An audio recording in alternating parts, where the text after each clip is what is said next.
A very warm welcome to my YouTube channel, Let's Know Law. Myself, Maninderjeet Kaur Poparai. Today I'm here with a new judgment but of a different subject. Now, I'm going to discuss the judgment of the evidence law. It's very important judgment in the syllabus of law students as well as very important for every person who belongs to the legal fraternity. So, its name is Gizaganda Soumya versus State of Karnataka, AIR 2007, Supreme Court 1355. In this judgment, the bench comprises of Justice Dr. Arijit Pasya, Justice Lokeshwar Singh Panta, and in the petitioner side there was Gizaganda Soumya, and in the respondent side there was State of Karnataka. This judgment was delivered on 12th of March 2007. Let's discuss the overview of this judgment. That means the challenge in this appeal is to the judgment rendered by a division bench of the Karnataka High Court, dismissing the appeal filed by the appellant questioning correctness of the conviction recorded by the fast track court. The said court, that is, the fast track court, found the appellant guilty of offence punishable under section 302 of the Indian Penal Code 1860 and sentenced him to undergo imprisonment for life and to pay a fine of 8,000 rupees with default stipulation. So, this was the overview of this judgment. Now, I will discuss the facts in detail. In this case, there was a person, his name was Chengappa, here referred to as the deceased. His wife, baby Chengappa, that is plaintiff witness 1, the accused, and most of the witnesses are the resident of Garwal village. There is no much dispute that the accused and the deceased were related. According to the prosecution, the Gizaganda family to which the accused and the deceased belonged owned nearly 348 acres of land. Out of the same, donations of about 48 acres were made and the remaining area was with the family. There were 6 shares in the said Gizaganda family. The said 6 shares were in possession of the respective portion of the remaining area. The deceased was claiming equitable partition and the share in the family land, which was opposed by the accused, and this resulted in ultimate murder of the deceased Chengappa on 23rd 9 1995 at 8 p.m. It is relevant to note that there is no such dispute that on 21st 9 1995, that is 2 days before the incident, the revenue inspector had visited and inspected the family land on the request made by the deceased for having equitable partition. On 23 9 1995 in the morning, the deceased left the house, informing his wife prosecution witness 1 that he is going to Madhapura to meet the revenue inspector.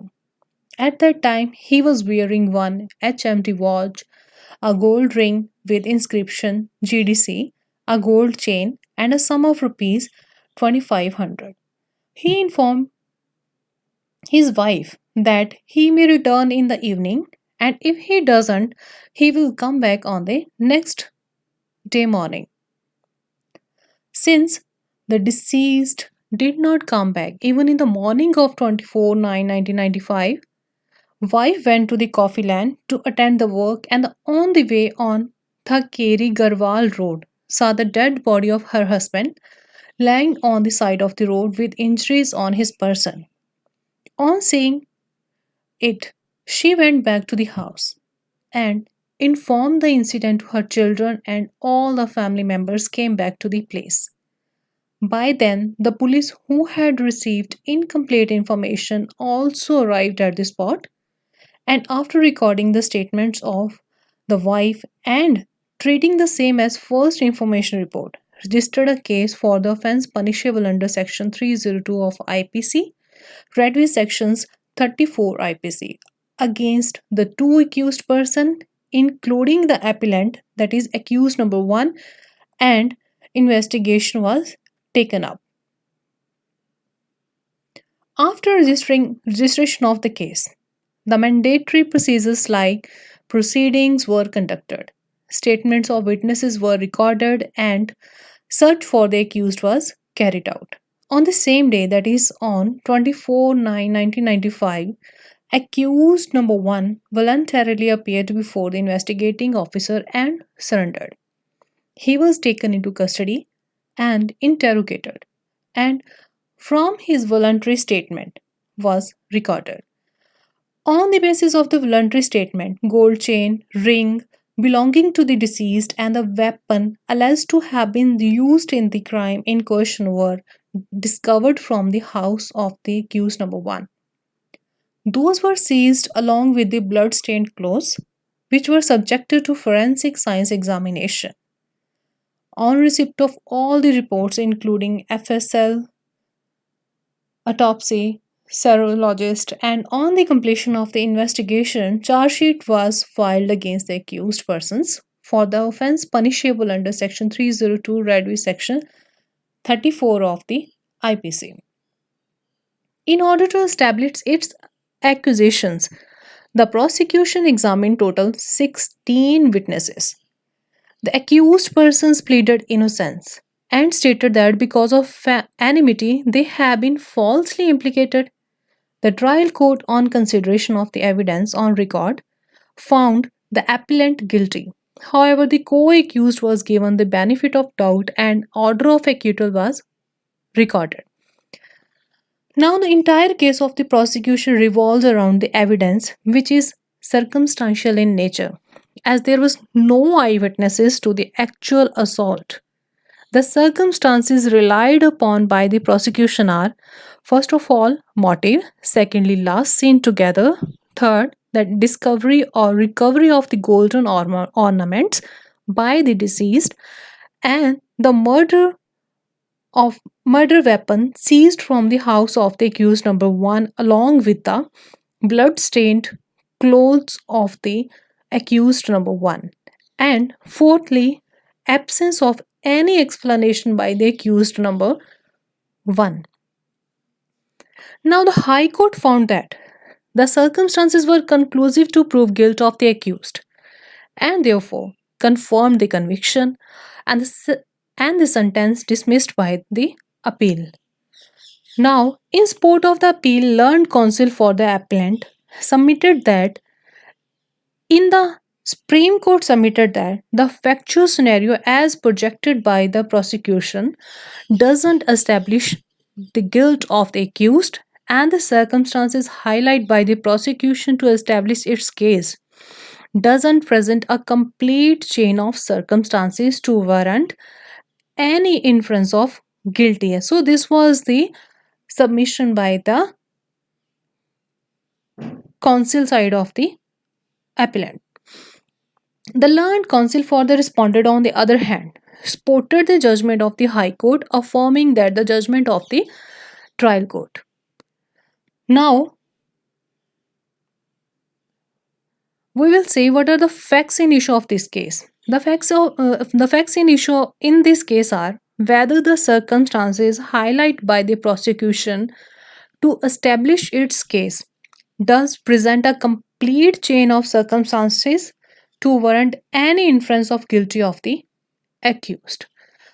While delivering judgment, the Supreme Court referred number of cases that were previously decided by this said court. The list is here, and if you interested, you may note it from this side. Now, in the decision, Supreme Court held that where a case rests squarely on circumstantial evidence, the inference of guilt can be justified only when all the incriminating facts and circumstances are found to be incompatible with the innocence of the accused or the guilt of any other person. Secondly, the circumstances from which an inference as to the guilt of the accused is drawn have to be proved beyond reasonable doubt and have to be shown to be closely connected with the principal fact so to be inferred from those circumstances.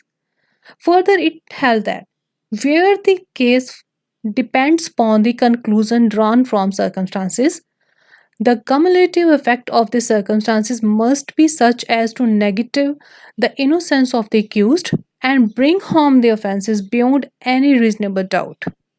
Further, it held in a case based on circumstantial evidence, the settled law is that the circumstances from which the conclusion of guilt is drawn should be fully proved and such circumstances must be conclusive in nature. Moreover, all the circumstances should be complete and there should be no gap left in the chain of evidence. Further, the proved circumstances must be consistent only with the hypothesis of the guilt of the accused and totally inconsistent with his innocence. While delivering this judgment, the Supreme Court held when a case rests upon circumstantial evidence, such evidence must satisfy the further test. And these tests are first of all, the circumstances from which an inference of guilt is sought to be drawn must be cogently and firmly established. Secondly, those circumstances should be in of a definite tendency, unerringly pointing towards guilt of the accused.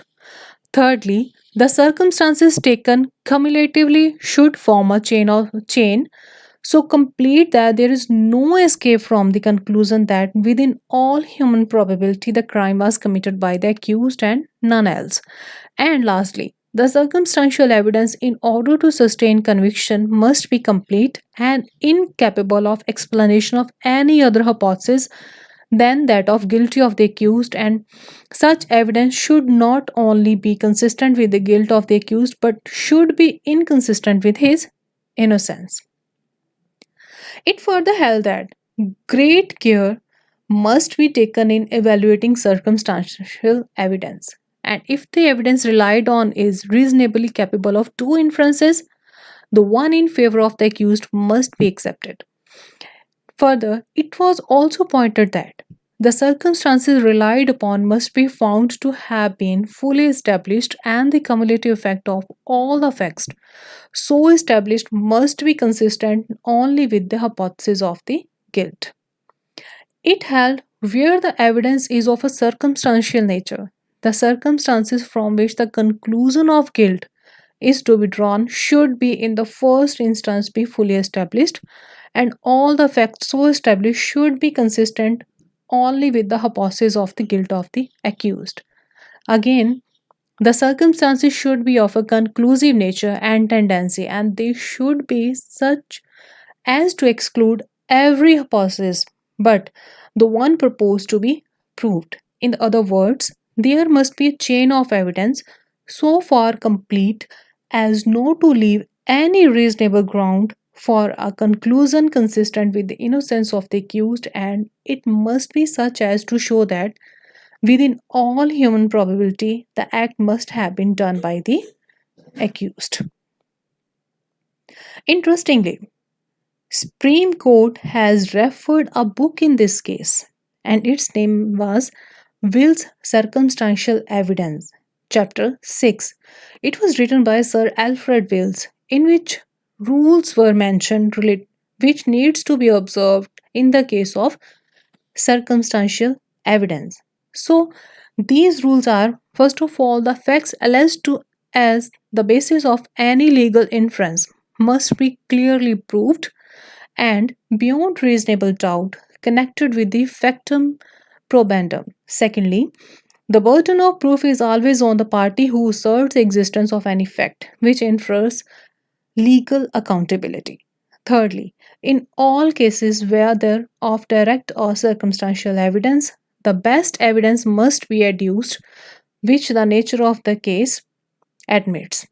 Fourthly, In order to justify the inference of guilt, the inculpatory facts must be incompatible with the innocence of the accused and incapable of explanation upon any other reasonable hypothesis than that of his guilt. And lastly, if there be any reasonable doubt of the guilt of the accused, he is entitled as of right to be acquitted. Therein, while dealing with circumstantial evidence, it has been held that the onus was on the prosecution to prove that the chain is complete, and the affirmity of lacuna in the prosecution cannot be cured by a false defense or plea. Supreme Court held that the condition precedent in the words of this court before conviction could be based on circumstantial evidence must be fully established. And these conditions are, first of all, the circumstances from which the conclusion of guilt is to be drawn should be fully established. The circumstances concerned must or should and not may be established. Secondly, the facts so established should be consistent only with the hypothesis of the guilt of the accused, that is to say, they should not explainable on any other hypothesis except that the accused is guilty. Thirdly, the circumstances should be of conclusive nature and tendency.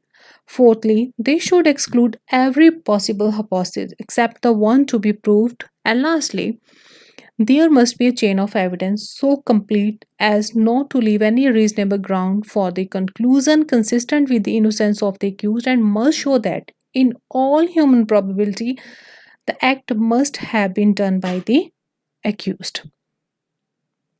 So, further, the Supreme Court held that some of the circumstances which needs to be highlighted are recovery of the gold ornaments of the deceased as well as the weapon used in the crime. First of all, the blood-stained clothes of the appellant were also seized. Prosecution has relied on the evidence of prosecution witness 6 and 12 to establish its stand about the recovery.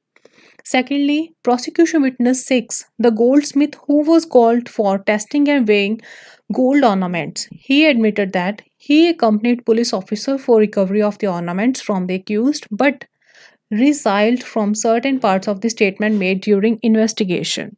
Thirdly, plaintiff witness 12 specifically stated that the appellant led the police and the Mahazar witness for discovery of the articles, namely gold chain, blood-stained clothes of the accused. These, along with clothes, were sent for forensic examination. The evidence of FSL officer and his report equally established that the blood stains were there. Section 114 of the Evidence Act 1872 has also application. The articles belonging to the deceased were in possession of the accused, who had voluntarily disclosed, and as such, presumption under Section 114 of the Evidence Act was clearly applicable. It held that the most important circumstance for the prosecution in the case is the disclosure statements of the accused persons and recoveries of the stolen property, blood-stained shirt, and weapon of offense consequent upon such statements. The admissibility of the statements made by the accused person to the police is challenged on twin ground. Firstly, factually, no such statement was made, and secondly, the statement made was inadmissible in evidence. Further, Section 25 of the Evidence Act mandate that no confession made to the police officer shall be proved as against a person accused of an offense. Similarly, Section 26 of the Evidence Act provides that confession by the accused person while in custody of police cannot be proved against him. However, to the aforesaid rule of Section 25 to 26 of the Evidence Act, there is an exception carved out by the Section 27 of the Evidence Act, providing that when any fact is deposed to as discovered in consequence of information received from a person accused of any offense in the custody of a police officer, so much of such information, whether it amounts to a confession or not, as relate distinctly to the fact thereby discovered, may be proved Section 27 is a proviso to Section 25 and 26. So the Supreme Court held such statements are generally termed as disclosure statements, leading to the discovery of facts which are presumably in the exclusive knowledge of the maker. Section 27 appears to be based on the view that if a fact is actually discovered in consequence of information given, some guarantee is afforded thereby that the information was true, and accordingly it can be safely allowed to be given in evidence. It further held that the expression fact discovered includes not only the physical object produced but also place from which it is produced and the knowledge of the accused as to that. Interpreting the word of section, so much of the information as relates distinctly to the fact thereby discovered, the court held that the word distinctly means directly, undoubtedly, strictly, unmistakably. The word has been advisedly used in limit and define the scope of provable information. The phrase distinctly relates to the facts thereby discovered. The phrase refer to that part of the information supplied by the accused which is the direct cause of discovery of a fact. The rest of the information has to be excluded. In the instant case, the disclosure statements were made by the accused persons on the next day of the commission of the offense, and the property of the deceased was recovered at their instance from the places where they had kept such properties on the same day. So, in the end, Supreme Court, by saying these words, dismissed this appeal and upheld the decision of the lower court, that is the life imprisonment of the accused person. And thank you so much. If you like my videos, please like and share my channel as much as you can, and please subscribe to my channel. And thank you so much.